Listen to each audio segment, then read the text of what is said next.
जय मसीह की। आप सबका इस स्पेशल प्रोग्राम में बहुत स्वागत है। आज हमारे साथ चर्चा करने के लिए बहुत ही प्रसिद्ध व्यक्ति मौजूद है, आचार्य विकास मसीह। आपका स्वागत है इस प्रोग्राम में ब्रदर।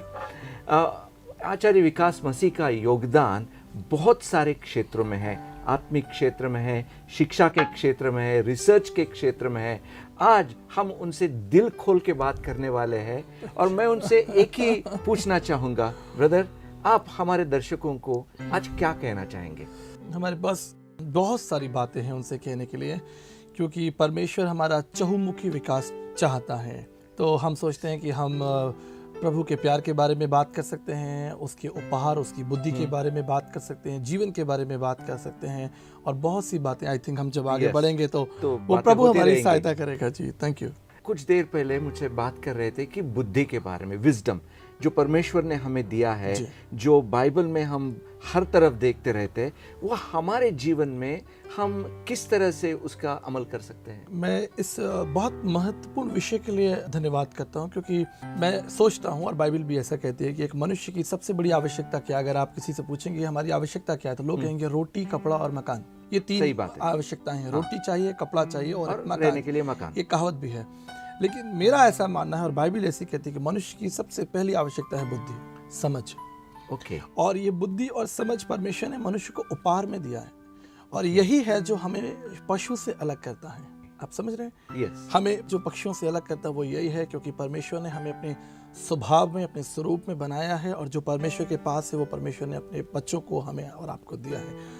तो बुद्धि हमारे लिए सबसे जरूरी विषय है, समझ बहुत जरूरी विषय है। और आप कह रहे हैं कि समझ सीखने से नहीं आती, वो हमें उपहार के रूप में परमेश्वर ने बिल्कुल दी है। बाइबल कहती है कि परमेश्वर का भय मानना बुद्धि का आरंभ है, समझ का आरंभ। सही बात है। तो जब हम परमेश्वर के पास जाते हैं तो हम उससे क्या मांगे? बाइबल में एक राजा सुलेमान की कहानी है, हम सब जानते हैं। तो जब परमेश्वर से राजा सुलेमान की मुलाकात हुई तो उन्होंने क्या मांगा? उन्होंने बुद्धि मांगी। और उन्होंने बुद्धि मांगी, और आप जानते हैं आगे लिखा कि परमेश्वर ने कहा कि इसलिए क्योंकि तूने बुद्धि मांगी है, मैं तुझे आयु दूंगा, तुझे तेरे नाम को बढ़ाऊंगा और तुझे आशीर्वाद करूंगा। तो बुद्धि के संग देखिए यहाँ लिखा हुआ है, मैं आपके लिए कुछ चीजें पढ़ना भी चाहता हूँ। धन और प्रतिष्ठा मेरे पास है, ये बुद्धि कह रही है। तो हमारी इस संसार में हमारी बहुत सारी आवश्यकताएं हैं, लेकिन बुद्धि के अंदर वो सारी आवश्यकताएं छिपी हुई हैं। तो जब हम बुद्धि पाते हैं तो उसके साथ पूरी आवश्यकताएं हमारे जीवन में आ जाती हैं। बिल्कुल, यही सत्य है, यही परमेश्वर का वचन है। और आप जो आपकी मिनिस्ट्री में आप यही सिखाते हैं लोगों को? बिल्कुल, हम लोगों की ये देखिए, बाइबल का संदेश क्या है? संपूर्ण पवित्र शास्त्र बाइबल का जो संदेश है वो ये है कि परमेश्वर आपसे प्रेम करता है। मैं अपनी बच्चियों से प्रेम करता हूँ, आप अपने बच्चों से प्रेम करते हैं, और अगर हम उनसे प्रेम करते हैं तो हम उनके लिए योजना बनाते हैं, हम उनके लिए सोचते हैं, दिन रात हम उनके बारे में सोचते रहते हैं। यही तो प्यार है। बाइबल कहती है कि परमेश्वर ने हमसे प्रेम किया, और जब हमसे प्रेम करते हैं तो वो हमें उपहार देना चाहते हैं। हम उपहार किसे देते हैं? जिससे प्रेम करते हैं। हम किसी अनजान व्यक्ति को उपहार नहीं देते। अपना प्रेम प्रकट करने के लिए हम उपहार देते हैं। वचन कहता है कि परमेश्वर ने मनुष्य को एक उपहार दिया है, और वो है बुद्धि, समझ। और उसके द्वारा हम बलवंत होते हैं, सशक्त होते हैं, निर्णय लेते हैं, आगे बढ़ते हैं, हम प्रसिद्ध होते हैं। लिखा है धन और प्रतिष्ठा भी मिलती है, और सारे कामों में बुद्धि हमारी अगुवाई करती है। मेरे जिंदगी में समझ पानी है जो परमेश्वर की तरफ से आती है, तो वो मैं कैसे पा सकता हूँ? बिल्कुल सरल है। देखिए, मैं आपको एक एग्जांपल देता हूँ। अगर आप चंद्रमा को देखें तो चंद्रमा में कोई प्रकाश नहीं है। मून हैज नो लाइट, कोई उसके अंदर प्रकाश नहीं है। लेकिन वो कैसे चमकता है? जब सूर्य का प्रकाश, the light of sun reflects to moon, उसके ऊपर जब टकराता है तो मून प्रकट होता है, दिखता है। ठीक इसी तरह हमारे पास वो बुद्धि और समझ नहीं है, लेकिन बाइबल कहती है सब भलाइयों का स्रोत परमेश्वर है। God is the source of all good things. Everything comes from the Lord. सब कुछ। तो जब परमेश्वर का प्रकाश हम पर चमकता, और वो तभी होगा जब हम उसके पास आएंगे। हम जब उसके पास आएंगे, उससे मांगेंगे। प्रभु का वचन कहता है जिसको बुद्धि की कमी हो, जिसकी समझ की कमी हो, मेरे पास आए, मेरे वचन को ढूंढे। लिखा है चांदी को नहीं, लेकिन मेरी बुद्धि को, मेरी समझ को ले लो। बुद्धि का मूल्य हीरे से और मूंगों से भी अधिक ज्यादा है। ये प्रभु का वचन है, और प्रभु अपने लोगों को बुद्धि देना चाहते हैं। आप परमेश्वर का वचन पढ़ें, आप बुद्धिमान हो जाएंगे। आपने कहा कि जब मैं परमेश्वर के पास जाऊंगा तो उसमें जो बुद्धि है वो मुझे देगा, और वो मेरे द्वारा प्रदर्शित हो जाएगी। जी। लेकिन फिर एक प्रश्न जरूर आता है जी। कि परमेश्वर कौन है, परमेश्वर के पास मैं कैसे जा सकता हूँ? जी, इसके लिए मैं आपको बताना चाहता हूँ कि आपको पूरी बाइबल को समझना होगा। अगर आप एक अध्याय पढ़ लेंगे या कुछ एक लाइन पढ़ लेंगे तो नहीं समझेंगे। संपूर्ण पवित्र शास्त्र बाइबल परमेश्वर के विषय में विस्तार से बात करती है, विस्तार से। तो मैं अपना अनुभव बताता हूँ। हाँ। क्योंकि मैं एक ऐसे परिवार में पैदा हुआ जहाँ पर हमारे थोड़े लोग प्रभु यीशु को पीछे चलते थे और थोड़े लोग किसी और बातों पर विश्वास करते थे। तो मैं दोनों ही कल्चर में और फेथ में बड़ा हूँ और मैंने उसके साथ साथ बहुत सारे शास्त्रों का भी अध्ययन किया। जब मैं बहुत सारे शास्त्रों को और बाइबल को पढ़ रहा था तो मैं ध्यान से देख रहा था। तो मैं पढ़ते पढ़ते जब हम नए नियम में आते हैं वहाँ पे आपको एक व्यक्ति मिलता है जिसका नाम है प्रभु यीशु। ओके। देखिए, पवित्र शास्त्र बाइबल में बहुत सारे 10,000 लोगों के नाम हैं। ओके। इसमें बड़े बड़े राजा हैं, इसमें बड़े बड़े दार्शनिक लोग हैं, तत्व ज्ञानी लोग हैं, इसमें फिलोसफर्स हैं, इसमें हर तरह के लोगों का नाम है। लेकिन संपूर्ण पवित्र शास्त्र बाइबल में एक व्यक्ति है जिसका नाम यीशु मसीह है। और यीशु मसीह का जीवन और उसकी शिक्षा को आप देखें। अगर कोई व्यक्ति परमेश्वर को जानना चाहता है तो वो यीशु मसीह को पढ़े। ओके। ऐसा मैं कह रहा हूँ, लेकिन स्वामी विवेकानंद जी ने कहा। ओके। अगर आप स्वामी विवेकानंद साहित्य सर्वस्वम पढ़ें, वॉल्यूम 7 वॉल्यूम 8 में वाले कहें परमेश्वर आत्मा है और इसलिए परमेश्वर आत्मा से कोई नहीं जानता, कोई उसे नहीं जान सकता। लेकिन अगर आप परमेश्वर को जानना चाहते हैं तो हमारे भारत के तत्वदर्शियों ने कहा है, आप यीशु मसीह को देखें, आप परमेश्वर को पहचान जाएंगे। यीशु मसीह में हम परमेश्वर को कैसे पहचान सकते हैं? बाइबल कहती है कि परमेश्वर की सारी संपूर्णता सदैव उसमें वास करती है। ये एक बहुत बड़ा विषय है, हम इसको स्टेप बाय स्टेप बात कर सकते हैं। हम देखते हैं कि प्रभु यीशु मसीह संसार में आज से 2000 साल पहले आए। उनका जो जीवन था वो अद्भुत था, उनकी जो शिक्षा थी वो अद्भुत थी। और 2000 साल में, आज 2000 साल हो गया, जहां कहीं उनका संदेश किया लोगों का जीवन बदल गया। हम प्रभु यीशु मसीह के विषय में विस्तार से पढ़ें, मनन करें, अध्ययन करें। हम सब मृत्यु से डरते हैं। We all are afraid of death. मुझे याद है एक बार मैं जयपुर से चेन्नई फ्लाइट में यात्रा कर रहा था और बहुत तेज फ्लाइट में टर्बुलेंस होने लगा और पूरा जहाज जैसा लग रहा था कि वो नीचे गिर जाएगा। ओके। सारे यात्री जो थे वो डर के मारे कांप रहे थे और पायलट ने भी अनाउंसमेंट किया कि I am trying my best but I think we are facing some challenge, some issues. अब तो पूरी फ्लाइट में लोगों ने रोना शुरू कर दिया। मैं वहां बैठा था, ऑफ कोर्स थोड़ा डर मुझे भी लग रहा था, क्या ये मेरा आखिरी दिन होगा? मेरी घर पर एक पत्नी है, 2 बच्चे हैं, क्या ये मेरे जीवन का आखिरी दिन होगा? I was feeling fear. But the Bible says there's a man who tasted death deliberately. Amen. आगे बढ़कर उसने मृत्यु को चखा। क्यों कोई मृत्यु को चखना चाहेगा? क्यों कोई मृत्यु को क्यों चखना चाहेगा? बाइबल बताती है कि परमेश्वर ने जगत से इतना प्रेम किया, लिखा कि अपना इकलौता पुत्र दे दिया।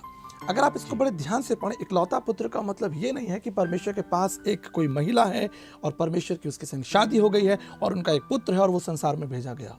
इकलौता पुत्र का मतलब है the fullness of God. Okay. परमेश्वर का संपूर्ण एक मनुष्य रूप में प्रकट होना, जिसको आप बुक ऑफ कोलोसियंस में पढ़ सकते हैं, फिलिपियों में पढ़ सकते हैं। फिलिपियंस चैप्टर 2 में लिखा है और लिखा है कि मनुष्य बन गया। ओके। पर यीशु मसीह मनुष्य था नहीं, मनुष्य बन गया। करेक्ट। दास का स्वरूप धारण किया। ओके। दास था नहीं, धारण किया। तो इस संसार में यीशु मसीह क्यों आया? परमेश्वर मनुष्य क्यों बना? इसकी एक जरूरत थी। मैं आपको एक छोटा सा उदाहरण देना चाहता हूँ। मनुष्य की सबसे बड़ी जो आवश्यकता है वो ये है कि परमेश्वर को जाने। सही। हम परमेश्वर को जाने। और आप किसी भी धर्म से हो, किसी भी जाति, भाषा, कुल क्षेत्र से कहीं हो, आपके मन में परमेश्वर के प्रति एक आदर है, एक प्रेम है और आप जानना चाहते हैं। आप उस परमेश्वर को ढूंढ रहे हैं और जानना चाहते हैं। प्रश्न आता है, आप उस परमेश्वर को कैसे जानेंगे? उदाहरण के तौर पर आज मेरी आपसे मुलाकात पहली बार हुई है। सही। और अगर मैं आपसे कहूं कि आप मेरे बारे में कुछ बताएं तो आप बता पाएंगे?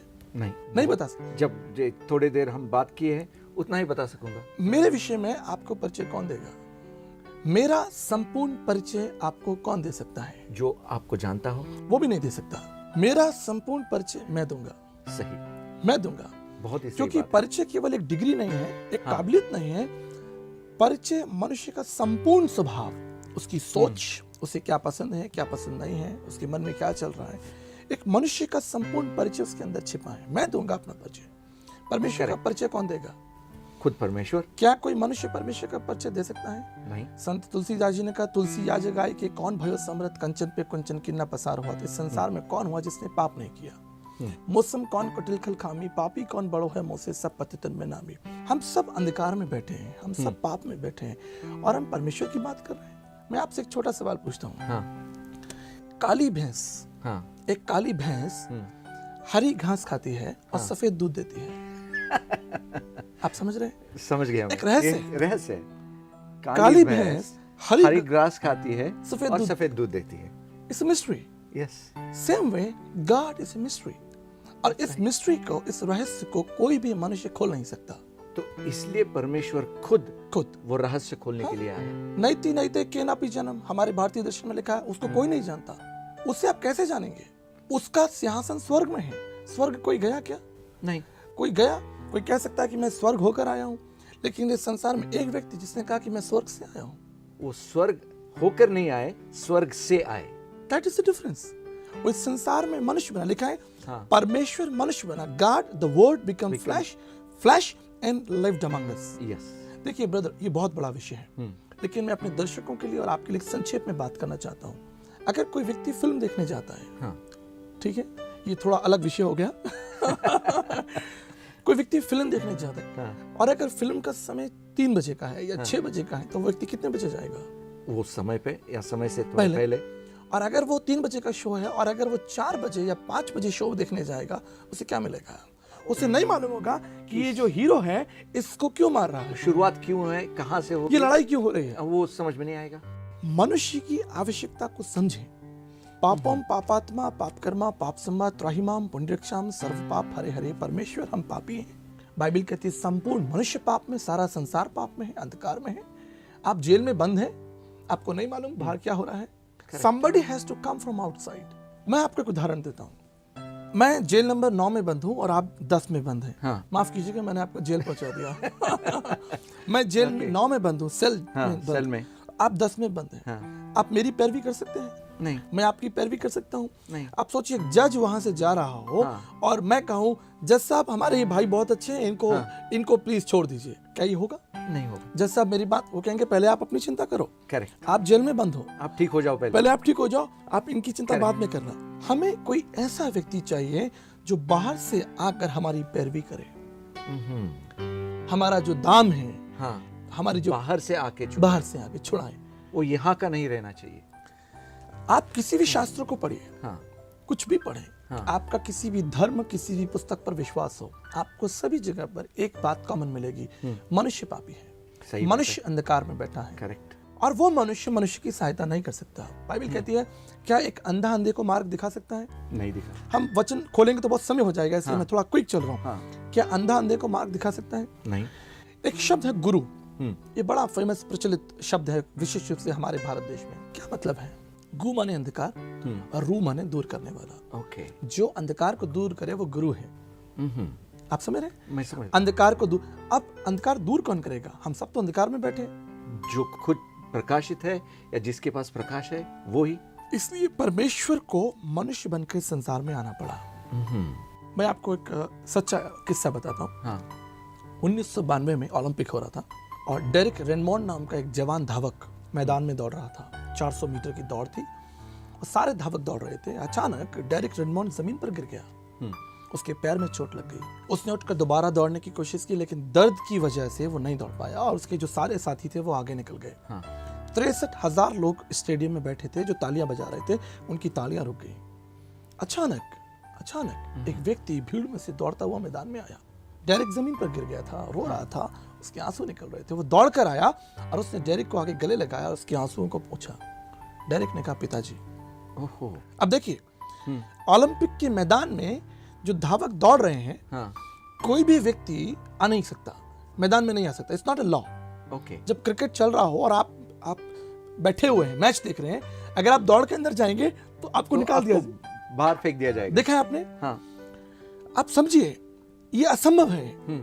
लेकिन जब वो व्यक्ति वहां पर आया, पुलिस ऑफिसर्स ने उसको रोका। आप वीडियो देख सकते हैं, डेरिक रेडमोंड के नाम से रोका, लेकिन ही पुश्ड हिम। आप जानते हैं क्यों? क्योंकि वो डेरिक का पिता था। वो दौड़कर डेरिक के पास में आया, डेरिक के आंसुओं को पोंछा। डेरिक हार चुका था, ही लॉस्ट द रेस। लेकिन जानते उसने क्या कहा? डेरिक ने कहा कि पिताजी, मैं ये दौड़ हार गया हूं, लेकिन मेरी सहायता कीजिए, मैं इस दौड़ को पूरा करना चाहता हूं। ओहो, दौड़ पूरा करना चाहता हूँ। और फिर डेरिक के पिता ने अपना कंधा डेरिक को दे दिया, हाँ, और उसकी सहायता की, और धीरे धीरे धीरे वो फिनिश लाइन तक पहुंच गए। डेरिक दौड़ तो हार गया था, हाँ, लेकिन दौड़ पूरी कर ली। ओके। हम सब पाप में गिरे हैं, हम हार चुके हैं, वी हैव गिव अप। तो वो हमें इस तरह से कंधा देने को दैट आया। Is the reason, that is the reason. मैं आपका एक और ध्यान आकर्षित करना चाहूंगा क्रूस के ऊपर। देखिए, मैंने फिर कहा, पिक्चर को पूरा देखेंगे आप समझेंगे, पूरे तीन शुरुआत से। हम फिर भी बीच बीच की बातें कर रहे हैं ताकि हमारे दर्शकों को समझ में आए। जब आप क्रॉस को देखते हैं तो क्रॉस प्राचीन काल में, पहली शताब्दी में, ये एक गंदा शब्द हुआ करता था, एक गाली हुआ करती थी, एक मृत्यु का चिन्ह हुआ करता था, और इसे गुफा में रखा जाता था। जब किसी को मृत्यु दंड दिया जाता था तब क्रॉस लाकर उसको दे दिया जाता था। अब आप सोचिए, आपके सामने क्रॉस दिया जाता है और उस पर आपको मरना है, तो उसको देखकर आप डरेंगे, एक फांसी के फंदे के समान। जब हमारी सरकार किसी को फांसी की सजा देती है तो वो डरेगा कि देखो वही कल मुझे फांसी दी जाएगी। और जब वो फंदे को देखेगा, फांसी के फंदे को देखेगा, कितना डरेगा वो, क्योंकि मौत दिख रही है वहाँ पे। मृत्यु है वो, मृत्यु, साक्षात मृत्यु सामने खड़ी है, और कोई मरना नहीं चाहता। तो क्रॉस जो था, it was a sign of death, sign of pain. एक दिन क्या हुआ, यही क्रॉस यीशु मसीह को दे दिया गया, साइन ऑफ डेथ, आपको इस पर मरना है। और बाइबल कहती है, इतिहास कहता है कि यीशु मसीह ने क्रॉस को गले लगा लिया, और क्या हुआ, उसके ऊपर मर गया, लेकिन मर तो गया, उसने क्रूस की परिभाषा को बदल दिया। अब वो जो मृत्यु का चिन्ह है, दर्द का चिन्ह है, अब वो क्षमा और आशीष का और आशा का चिन्ह है। आमीन। ये है, जब यीशु आता है, यीशु आपके जीवन में आएगा, आपका कोई धर्म नहीं बदलेगा, जरूरत भी नहीं है, आवश्यकता भी नहीं है। ओके, आप मनुष्य हैं, मैं मनुष्य हूं, हम परमेश्वर के बेटे और बेटियां हैं, उसकी संतान हैं। हमें धर्म की आवश्यकता नहीं है, हमें अनुग्रह की आवश्यकता है। डेरिक रेनमोंड गिर गया था, उसको सहारे की आवश्यकता है। That's right. उसे कोई कहे, अरे तुम दौड़ो, कोशिश करो, नहीं, तो कोशिश तो उसने किया ना, गिर गया ना, उसके पैर में तो दर्द है। अगर वो कोशिश करके जीती जाता तो अपने पिता के कंधे की जरूरत क्या होती। That's right. वो तो दौड़ ही रहा था ना। यही आपको समझना है, मनुष्य पापी है, पाप में गिरा है, और मुझे इसको एक्सप्लेन करने की ज्यादा जरूरत भी नहीं है, हम सब जानते हैं हम कैसे हैं। करेक्ट, सबको पता है। मैं अपने विषय में जानता हूँ कितने और कौन कौन से पाप मैंने किए, और मैं यहाँ बैठा हूँ। हम सब अपने विषय में जानते हैं, चाहे हम किसी भी जाति के हों, भाषा के हों, किसी भी कुल क्षेत्र के हों। और इसका एक और उदाहरण, अखबार पढ़ लीजिए, आपको पता चलेगा कि संसार में क्या हो रहा है। संसार में कितना डर है, कितनी चिंता है। हमारे बच्चे सड़कों पर नहीं निकल पाते, हम डरते हैं। देखिए, क्रोध, जब हम सड़क पर चलते हैं और थोड़ा सा किसी के संग हमारी गाड़ी टच हो जाए, टक्कर हो जाए, तो वो आदमी आपको मारने आएगा। वो आपसे ये नहीं पूछेगा, भैया आपको चोट तो नहीं लगी, आपसे नहीं पूछेगा, उसको आपकी चिंता नहीं है, उसको क्रोध है। ये क्रोध कहां से आता है? ये क्रोध पाप से आता है। लोग पाप को नहीं जानते, पाप है क्या। इन्हीं बातों को दूर करने के लिए, हटाने के लिए, नया जीवन देने के लिए जीसस ने ये नहीं कहा, I will repair your heart, मैं तुम्हारे मन को, दिल को रिपेयर करूंगा। He says, I will give you a new heart. आमीन। तो पुराना हार्ट निकाल के नया दिल, एक नया मन, एक नया मन। और जिससे हमने शुरू किया था, बिना बुद्धि और समझ के आप इन बातों को नहीं समझ पाएंगे। सही है, आपको इन बातों को समझने के लिए बुद्धि चाहिए, समझ चाहिए। बाइबल में भी कहते हैं ना, the message of cross is foolishness to those who are perishing. Definitely. तो इसलिए उस परमेश्वर का परिचय कोई नहीं जानता था, उसको कोई नहीं जानता ब्रदर।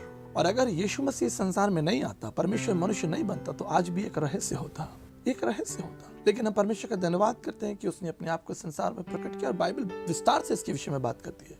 यीशु क्रूस पर हमारे लिए मर गया जी, हमारे लिए। उसने हमारे पापों की, हमारे शापों की, सबके परिहार करने के लिए वो क्रूस पर मर गया। फिर उसके बाद उसको जो वापस जीवित हो गया, उसका हमारे जीवन से क्या संदर्भ होगा? देखिए, एक वर्ड है रेजरेक्शन, पुनरुत्थान। ये जो वर्ड है रेजरेक्शन, पुनरुत्थान, ये कभी किसी चीज के लिए इस्तेमाल ही नहीं किया, किसी मनुष्य के लिए इस्तेमाल ही नहीं किया, नहीं हुआ कभी। इसका इस्तेमाल केवल यीशु मसीह के लिए है। इस वर्ड का, इस शब्द का, this word has nothing to do with any other person in the history, in the world. The only one who won the victory over death. और ये इतिहास है सर। मैं कहता हूं, चलिए बाइबल को बंद कर देते हैं। बाइबल में लिखा है यीशु मसीह जीवित है या जीवित हो गया, एक दिन मैं एक सज्जन से बात कर रहा था, तो हम ऐसी यीशु मसीह के बारे में बात कर रहे थे। उन्होंने बाइबल को कभी नहीं पढ़ा। हाँ। वो बोले हाँ यीशु मसीह है, इतिहास में उसका नाम है AD और BC है। तो मैं बोला कि फिर यीशु मसीह का क्या हुआ, आगे क्या हुआ? बोले साहब बहुत अच्छे थे। एक्चुअली वो एक मिनिस्टर थे। ओके। और वो एक सभा, मैं पूरी बात बताता हूँ, हाँ। मुझे अच्छा लगेगा। हाँ। मैं एक बड़ी सभा में प्रचार करने गया और एक मिनिस्टर वहाँ पर आए थे, वो वहाँ चीफ गेस्ट थे। हाँ। तो थोड़ा मौका उनको दिया गया कि वो थोड़ा सा 2 शब्द कहें। तो उन्होंने खड़े होकर कहा कि इतिहास में बहुत बड़े बड़े महापुरुष आए, संत आए और यीशु मसीह भी आए। उनकी शिक्षा, उनका जीवन अलौकिक है और बहुत अच्छे काम, ऐसे महापुरुष, ऐसे संत हजारों सालों में एक बार पैदा होते हैं। मैं वहाँ बैठा था, मैं पूरे अध्याय, मैं संपूर्ण पिक्चर को जानता हूँ। मैं उनके पास गया, मैंने कहा सर मैं एज में तो आपसे कम हो, आप इतने बड़े मिनिस्टर हैं, सब कुछ हैं, एक सवाल पूछना चाहता हूँ, आपने बाइबल पढ़ी है? कहते नहीं बाइबल नहीं पढ़ी है। ओके। मैंने कहा फिर आपको ये सारी बातें, ये तो चलते फिरते जो थोड़ा हम लोग अखबार में पढ़ते हैं या आप सुनते हैं ये इधर उधर से। मैंने कहा सर मैं आपके ज्ञान के लिए धन्यवाद दूँ, जो कुछ आपके पास ज्ञान है, लेकिन आप जानते हैं आगे क्या हुआ? हाँ आगे तो वो यीशु मसीह को क्रॉस पे मार दिया। आपको कैसे पता? मैंने पूछा आपको कैसे पता? अभी हम बाइबल की बात ही नहीं कर रहे हैं ना। सही, उन्होंने बाइबल पढ़ा ही नहीं। बाइबल पढ़ा ही नहीं है, उसको क्रॉस पे कहते ये तो दुनिया जानती है। ओके। ये तो हिस्ट्री में लिखा है, इतिहास में लिखा है। Jesus is the centre figure of the history. Amen. HISTORY, history. The meaning of history is his story. Amen. His story, his story. AD और BC किसी का नाम नहीं है, मेरा नाम नहीं है, आपका नाम। हाँ, AD BC है ना, डोमिनियन बिफोर क्राइस्ट। किसी ने कहा कि अगर इतिहास से यीशु को हटा दो, इतिहास बिखर जाएगा। सही बात है, कुछ भी नहीं रहेगा, कुछ नहीं रहेगा। देखिए फिर मैं आपका अटेंशन लाता हूँ, मैं बाइबल की बात नहीं कर रहा हूँ, इतिहास से बात कर रहा हूँ। इतिहास में यीशु का नाम है। इतिहास में यीशु का नाम है। मैं पूछता हूँ उस यीशु का फिर क्या हुआ? तो आप कहेंगे उसे क्रूस पे चला दिया गया। कहाँ लिखा है? इतिहास में लिखा है। सही। आगे बढ़िए, फिर क्या हुआ? फिर आप पढ़ेंगे कि इतिहास के अनुसार, बाइबल के अनुसार, अब आपको यहाँ आना पड़े पूरी स्टोरी जानने के लिए। वो यीशु जिंदा हुआ, ही केम बैक टू लाइफ, 40 दिन फिर पृथ्वी पर रहा। देखिए मैं एक इंजीनियर हूँ, आप भी डॉक्टर हैं। आप सोचिए एक व्यक्ति जिसको कब्र में रख दिया गया है, जिंदा होगा? नहीं हो सकता। आप मेडिकली बताइए मुझे, मैं भी इंजीनियर हूँ, थोड़ा दिमाग मैं भी लगाता हूँ, थोड़ा आप भी लगाइए।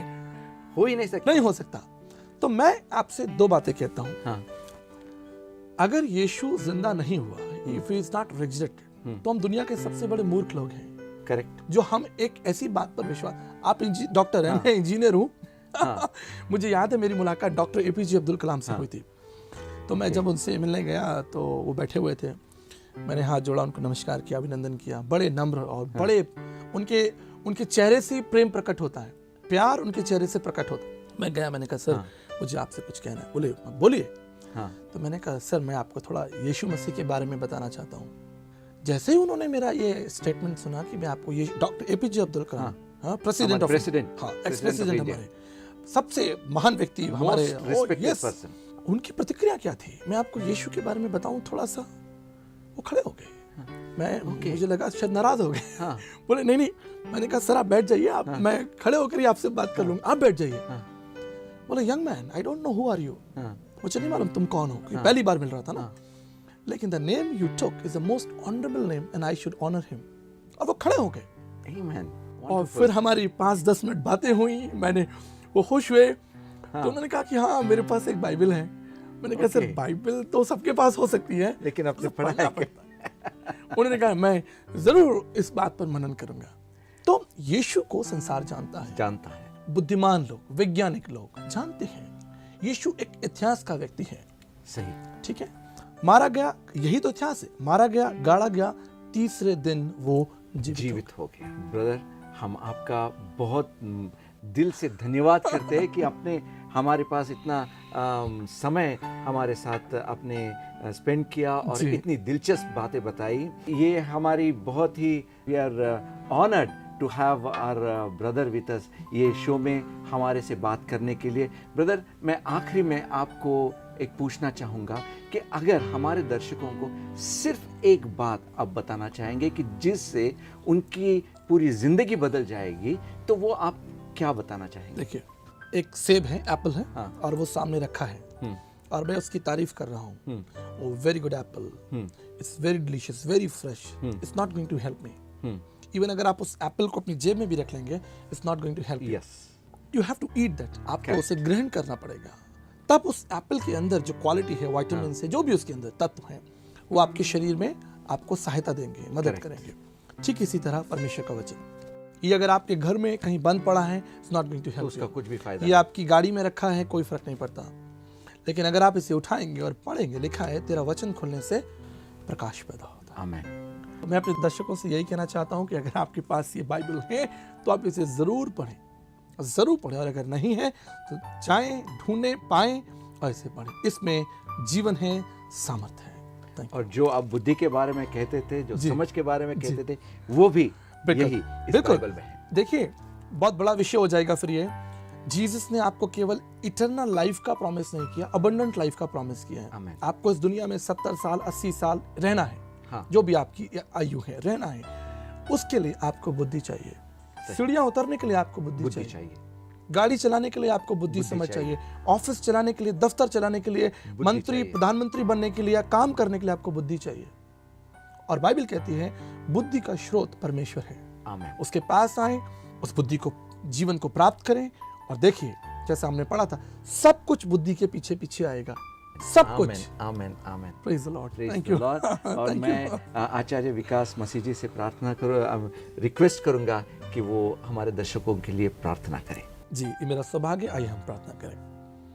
महान सामर्थी परमेश्वर, हम धन्यवाद करते हैं आपके लोग जो इस समय प्रभु जी इस प्रार्थना में शामिल हैं, वीडियो को देख रहे हैं। पिता, उनके जीवन में, उनके परिवारों में, उनके बच्चों में, उनके काम में, उनके आने जाने में, सब बातों में आप उनकी सहायता करें।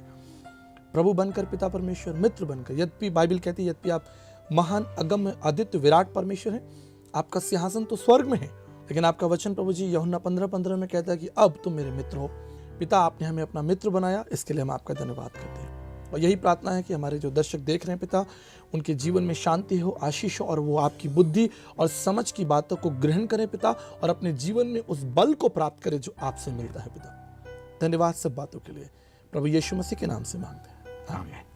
Thank you very much brother. Thank you brother. जय मसीह की। जय मसीह की।